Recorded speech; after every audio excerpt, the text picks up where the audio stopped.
deception, honor, and betrayal. The game begins anew when the epic series Game of Thrones returns. Just one part of your free preview of HBO Max. You'll experience all the must-see originals and the biggest Hollywood movies you won't want to miss.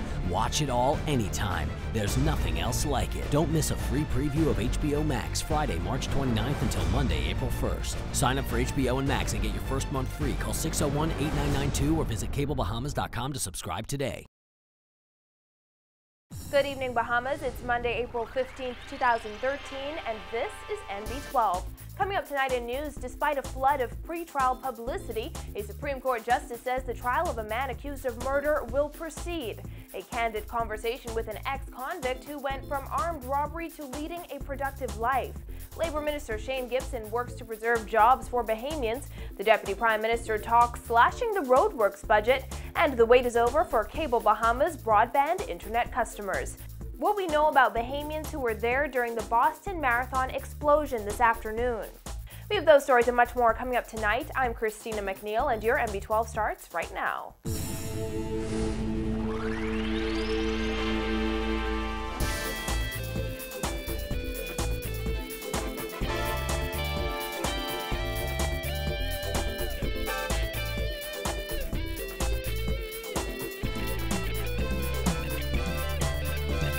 Thanks for joining us. Nearly a week after pre-trial publicity and public commentary threatened to derail the trial of murder-accused Kofhe Goodman, Supreme Court Justice Bernard Turner this morning ruled that the trial will proceed. Jasmine Bonamy was in court and filed this report.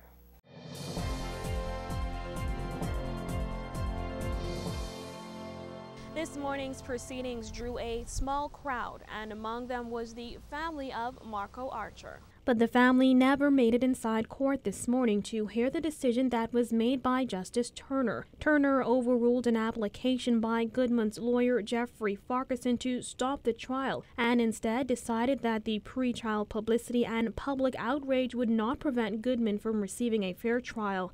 Goodman, also known as Eduardo Ferguson, is accused of the murder of 11-year-old Marco Archer in September 2011. The Columbus primary student was found dead on September 28th, 5 days after he failed to return home from a trip to a neighborhood store. Last week, Farquharson argued that media coverage and blog commentary regarding the case had irreparably tainted the jury pool. He wanted the court to either stay the case indefinitely or until the public furor dies down. But prosecutor Neil Brathwaite said for the most part the coverage of the case was not prejudicial.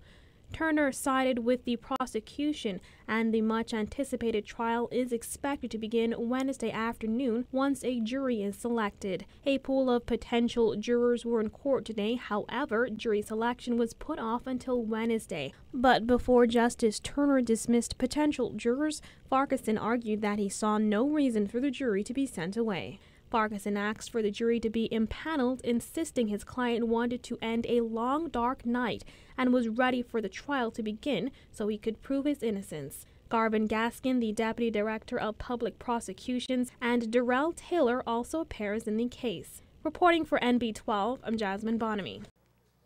At least 3 of the 4 people who registered as Bahamians who participated in the Boston Marathon today are safe and unharmed. That's according to Linda Williams, a member of Bahamas Roadmasters who is traveling with the team. Williams told us this afternoon that runners Sydney Colley, Yolanda DeVoe, and Siobhan Blades are all okay after 2 bombs exploded near the marathon's finish line around 2:50 p.m., killing at least 2 people and injuring at least 100 others. The 2 explosions occurred about 50 to 100 meters apart simultaneously on Boylston Street, and there were multiple casualties at each location. Colley was the only Bahamas Roadmasters runner to complete the race. Williams said he was getting a massage at the time the bomb went off. She said the other 2 runners were about half a mile from the finish line when the bombs went off, and she and at least 3 other Bahamians were waiting on them about 2 blocks away from the finish line. Williams said another runner from the Bahamas, Selena Davis, was also in the race, but they're not sure of her whereabouts. Williams says she's unfamiliar with the 4th runner, actually registered as a Bahamian, Rhonda Claridge, and could not speak about how she is doing. However, according to the marathon's website, Claridge completed the race. For more on this story, check in at thenassauguardian.com. Well, in recent weeks, we've heard numerous horror stories of people being held up and in some cases shot by armed robbers outside their homes. One of the most recent victims was a senior police officer who had to be airlifted to a U.S. hospital.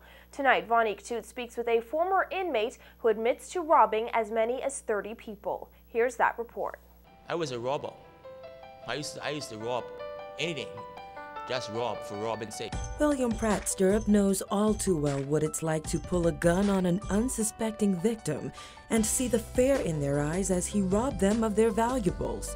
I was on the road right there, and then I was about 20, 30 people, you understand, pulling gun, especially females.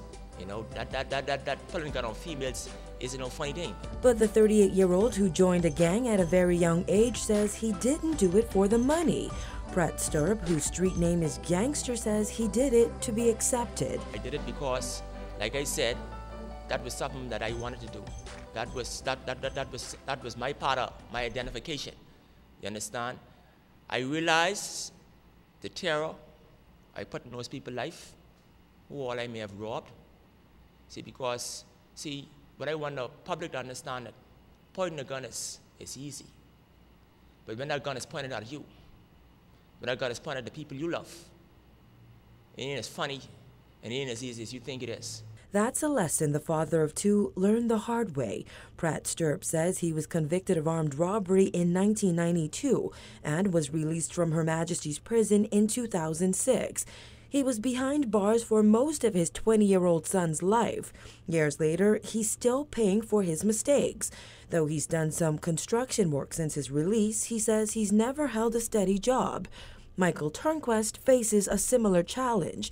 The 18-year-old has also called the Fox Hill facility his home, along with the Simpson Penn School for Boys. Though he didn't tote a gun and mask like Pratt Stirrup, this self-proclaimed con man says he used other methods to take people's money. I would make like empty promises or tell this person, well, I could do this for you. And it never came to pass, and I honestly didn't care that I was robbing those people blindly and without masks and without a gun. And it felt fun. It used to feel fun because, to me, that was my source of living. That was my way I could provide for myself.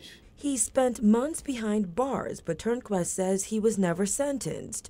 Both men are now trying to turn their lives around with the help of the Lead Institute's Project Reentry, which assists troubled young men and helps former prison inmates to be successfully reintegrated into society.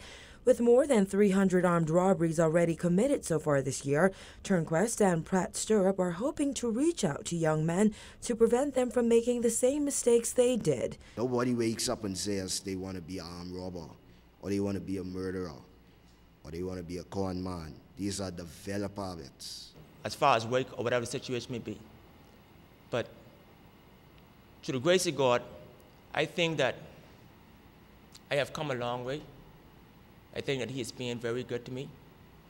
And I think that through this Lead Institute, that I see some good things ahead.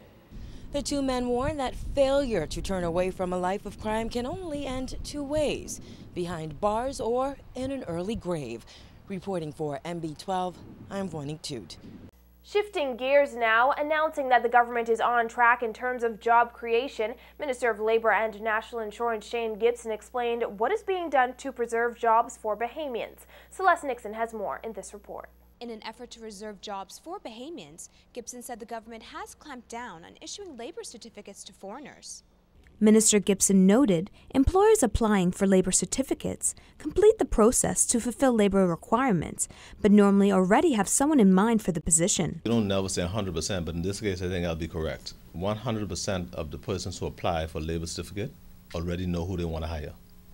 100%. That's why they apply for it, because they're applying for labor certificate to hire somebody. One of the things we did is to make sure that we keep more jobs for Bahamians, is we have tightened up on the process in issuing labor certificates. And so individuals would tell you that they don't receive a labor certificate as easily now as they did prior to us coming to office. While Gibson said the government understands the labor force will never be 100% Bahamian, there are currently too many jobs occupied by foreign workers that Bahamians are capable of doing and willing to perform. Gibson explained the Ministry of Labor has now implemented a more vigorous follow-up program after labor certificates are awarded. There are still instances when we are able to identify locals and say, listen, even though you identify that person, we have this person right now who can fill that position. And if we are able to identify those individuals, then we will not give the labor certificate, no matter what they ask for. How often does that happen? Understudy. And secondly, what we also do is we make sure that in cases where there is not a Bahamian qualified and able to fill the position, then we have them to identify an understudy. And we would say, okay, within a year, 2, 3, 4 year period, we expect that the understudy will be ready and able to take over this position. With a number of projects on the table, Gibson said jobs are being created gradually. We have a number of projects that we are looking at right now that could possibly employ thousands of Bahamians. The one, we had started Bahama before we left office in 2007. And Bahama is expected to hire some 4,000 plus employees. And the National Training Agency is on schedule to begin training, I think, as early as June, which will help to facilitate the needs of the Bahama project. We signed a contract with a group out of Canada for the reopening of the Reef Hotel, which is create about 1,000 jobs. And we're looking at several other projects that should create some jobs. Jobs are not created overnight. According to Gibson, the National Training Agency will address the skills shortage in the country and better equip the Bahamian workforce to meet current and future demands of the workplace. Gibson said he anticipates the draft legislation for the program will be put before Cabinet by next week and expects training activities to begin in June. Reporting for MB12, I'm Celeste Nixon.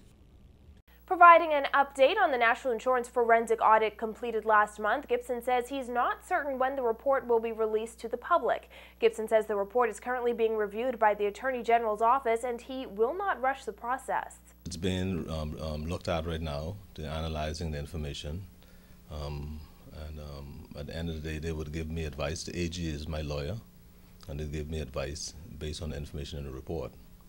And so when attorneys write their opinion, they want to be careful that they would have covered all bases, or as many bases as possible, I guess, before they give you a position. I'm not going to rush them. I would have liked to have the opinion back from them last week. But the fact that they've not done that yet, I don't want to rush them. Gibson also indicated that while he is awaiting the Attorney General's recommendations moving forward, he is satisfied with what course of action will be taken.